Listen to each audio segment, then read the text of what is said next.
తెలంగాణ రాష్ట్రంలో మున్సిపల్ ఎన్నికల హీట్ కొనసాగుతుంది. తమ పార్టీ అభ్యర్థుల గెలిపే లక్ష్యంగా ప్రధాన పార్టీలు ముందుకు వెళ్తున్నాయి. అధికార కాంగ్రెస్ పార్టీతో పాటు బీజేపీ, బీఆర్ఎస్ పార్టీలు సైతం దూకుడు పెంచాయి.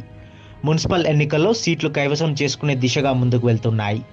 తెలంగాణ మున్సిపల్ ఎన్నికల్లో జనసేన పార్టీ కూడా తమ అభ్యర్థులను బరిలో నిలబెట్టింది. మున్సిపల్ ఎన్నికల్లో 336 వార్డుల్లో తమ అభ్యర్థులు పోటీ చేస్తున్నట్లు జనసేన ప్రకటించింది. తెలంగాణ రాష్ట్రంలో ప్రస్తుతం గత పాలకుల పట్ల ప్రజలు విసిగిపోయి ఉన్నారని జనసేన పార్టీ రాష్ట్ర ఇన్ఛార్జ్ శంకర్ గౌడ్ అన్నారు. జనసేన అభ్యర్థులను ప్రజలు గెలిపించాలని, ఆయా వార్డుల అభివృద్ధికి పవన్ కళ్యాణ్తో మాట్లాడి ప్రత్యేక నిధులు తీసుకువస్తామని చెప్పారు. మున్సిపల్ ఎన్నికల నేపథ్యంలో జనసేన అభ్యర్థులు సైతం తమ ప్రచారాన్ని విస్తృతం చేస్తున్నారు. జన సైనికులు ప్రచారంలో హోరాహోరీగా పాల్గొంటున్నారు. మరోవైపు మున్సిపల్ ఎన్నికల్లో గెలిపే లక్ష్యంగా బీజేపీ కూడా తమ ప్రచారాన్ని ఉధృతం చేస్తుంది.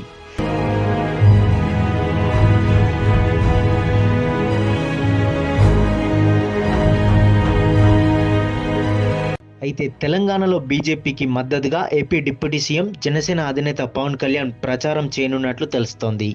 ఇందుకు సంబంధించి తెలంగాణ బీజేపీ చీఫ్ రామచంద్రరావు ఒక ప్రకటన కూడా చేశారు.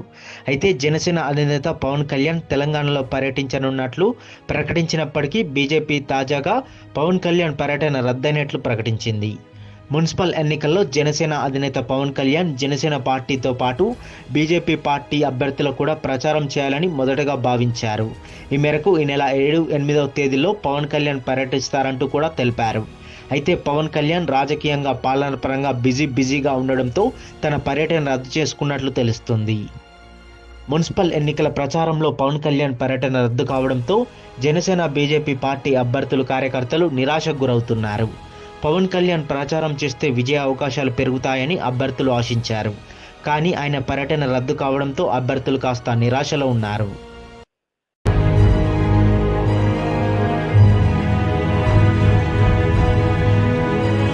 జనసేన వచ్చే జీహెచ్ఎంసీ ఎన్నికల్లో పోటీ చేసేందుకు సైతం సిద్ధమైంది.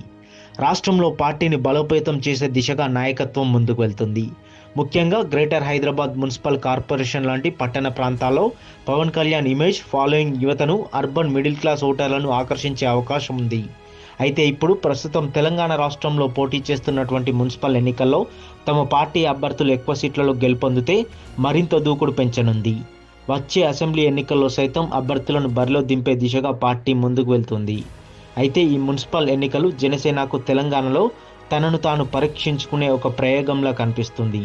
మున్సిపల్ ఎన్నికల్లో జనసేన ప్రభావం ఎంత మేరకు పనిచేస్తుందో వేచి చూడాల్సి ఉంది.